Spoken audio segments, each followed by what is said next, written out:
ആനയ്ക്കൊക്കെ എന്തെല്ലാം ജോലി അറിയാം. ഇപ്പോൾ ചക്ക ഇടാൻ അറിയാം, തേങ്ങ അടത്താൻ അറിയാം, എന്തെല്ലാം പുതിയ പുതിയ കാലമാണിത് എന്നുള്ളതാണ്.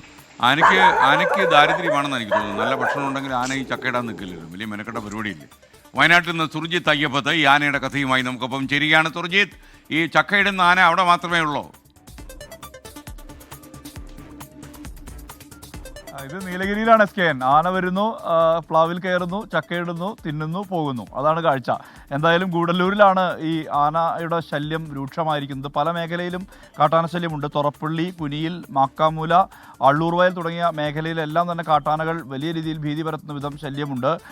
ഇത് മാക്കാമൂല കാർഷിക നഴ്സറിയാണ്. നഴ്സറിയിൽ നിന്നുള്ള രംഗമാണിത്.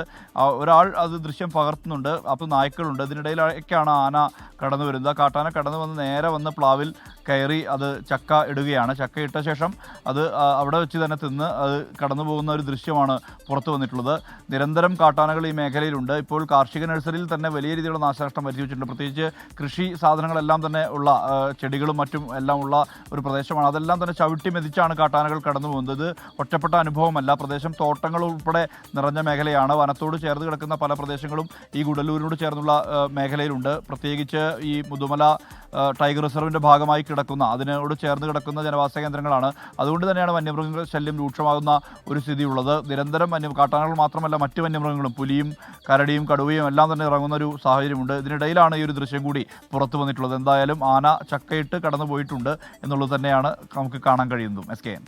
ഓക്കെ, സുർജിത്ത് അയ്യപ്പത് പറഞ്ഞതിലൊരു തിരുത്തുണ്ട്. ആന വന്നു പ്ലാവിൽ കയറി എന്നുള്ള രീതിയിലുള്ള പ്രയോഗം. ആന പ്ലാവിൽ കയറിയില്ല, താഴെ നിന്ന് തന്നെ ചക്ക വലിച്ചിടുകയായിരുന്നു.